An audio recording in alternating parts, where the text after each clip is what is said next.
G'day, it's Eaton back. If you watched the last 5 videos on this gearbox assembly, you'll probably, well, thanks for watching them, but look, we skipped a lot of it, videoing it. We just, this is it assembled in the end.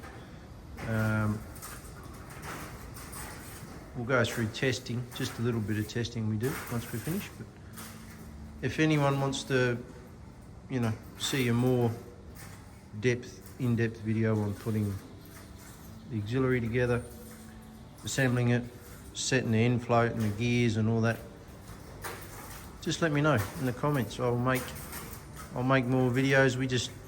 I don't know, we got halfway through making the last 5 and thought, do we really need to? I don't know. Anyway, if people want to see it, let me know and I'll make more on the next gearbox. But so we've got, I'll plug the air into it just to check for air leaks, and then we can check the range change lockout works and check for air pressure. Occasionally we get low air pressure in them new governors, not very often, very occasionally.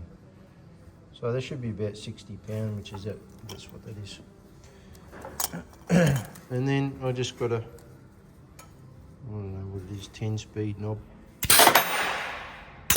And you can check the range change works. If it goes both ways, at least you know you got, if you've got the back one tooth out of time, it'll range change one way but not the other. And you can get them together and drive them around the block. I know this because about 13 years ago I got caught with it. Yeah, so we can put it into gear, if I can do it one-handed like this. There we go. Just put him into gear. And then you test your range change. So it doesn't change when it's in gear, as well, if you're building gearboxes, as everyone would know, that's how it works. Get the phone to sit there. And when you go back in the next, it changes.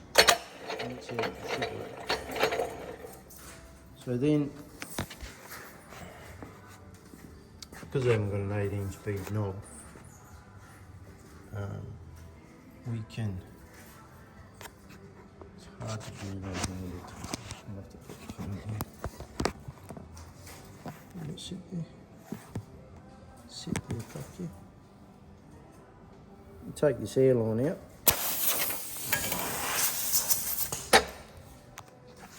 You take the airline out of there, put it into the splitter. So in gear, as we all know, the split will work in gear or out of gear. So we can test that.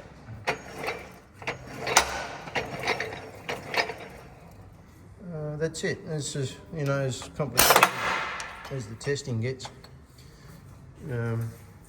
If it's going to sit around, if it's a spare gearbox for someone, we'll fill it up with oil and spin it around and get everything wet, drain it so it can sit on the shelf for, well, for however long it needs to.